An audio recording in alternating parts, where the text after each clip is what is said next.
Episode 6 of the Daily Dozen, we're spotlighting the players to watch going into the 2014 high school football season. That's Scout.com's Jason Jewell. I'm Jared Cohen. Jason, get us started. There's been a lot of players from Tucson that we've wanted to keep an eye on. That's again the case with player number 1 on this list. How many players in the state can say they have Division I offers in 2 sports? Terrence Johnson from Cienega is one of those few players that can say that. He's a wide receiver, he's a safety, has offers from Arizona and San Diego State in football. Also has several Division I offers in basketball. 6'3" and 190 pounds, one of the best athletes in the state. Staying in Tucson, Jalen Wan, the Sal Point defensive end, a player with freakish ability. He's a basketball player like Terrence Johnson, turned defensive end, and a guy on a Sal Point defense that just looks just as stacked as they were last season. The number 1 recruit in the state is next, Christian Kirk. Who? Christian Kirk. We're going to watch for him this year? 35 offers. What can be said that hasn't been said about Christian? He's a big-time player, going to be a 5-star prospect for us at Scout.com. He blew away all the competition at the opening for the 2nd year in a row. He's just a stud.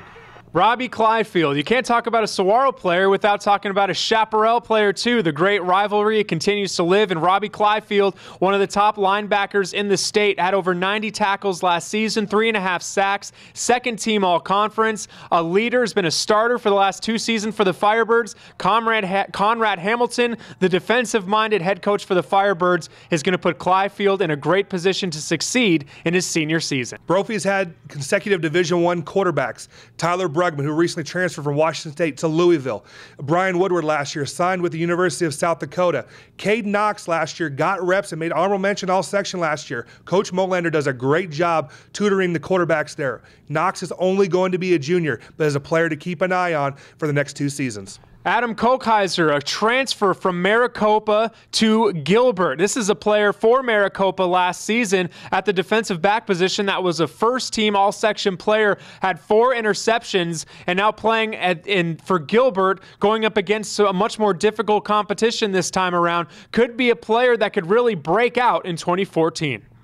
Hamilton High School is one of the top in the nation, not just the state of Arizona, and one of their best receivers, Brandon Chrislick, had a good junior season last year, getting a bunch of Ivy League looks because he is a stellar student. Keep an eye on him as the offensive playmaker for the Huskies. Another playmaker for the Hamilton Huskies, we know they're never short on them, is Morris Croma, defensive back and also kick returner for the Huskies. He returned a kick for a touchdown in the state championship game last year, and the Huskies always deep at every position on defense, especially in the secondary. He's going to be one of those guys at the defensive back position that adds to that great depth that they have each and every season. Dennis Benet, the head coach at Sal Point, has been talking about Jacob Shawzik, their defensive end last year. He's going to convert him and make him a middle linebacker. He's going to team up with Taylor Powell, going to have one of the best linebacking corps in the state of Arizona. If Sal Point is going to make another run at a Division II state title, it's going to be on defense with those 2 players, Shawzik and Taylor Powell.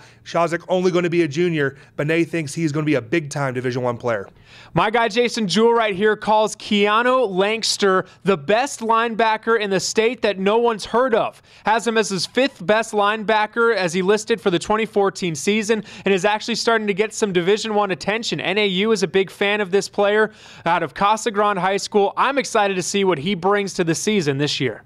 A couple episodes ago, I got to talk about Mountain Point and how they love to run the football. And with Norris Vaughn, the next guy I'm going to spotlight is Brandon Leonard. Last year when Paul Lucas and Wesley Payne were a little bit dinged up, Leonard stepped into the spotlight, rushed for over 200 yards against Chandler in that game, scored 3 touchdowns, and expect another big season for Leonard this year. And finally, the last player for episode 6 is the top quarterback in the state of Arizona. Brian Lewerke out of Pinnacle High School. After his first full season as the starting quarterback for Pinnacle as a junior, throws for just under 2,800 yards, 33 touchdowns and just 9 interceptions, was a first-team all-section performer, committed to Michigan State over the offseason. Pinnacle's success will rely heavily on the success of Brian Lewerke in his last season before he hits the Big Ten. That's it for this edition of the Daily Dozen, episode 6. We are halfway through, another great batch of players still to come.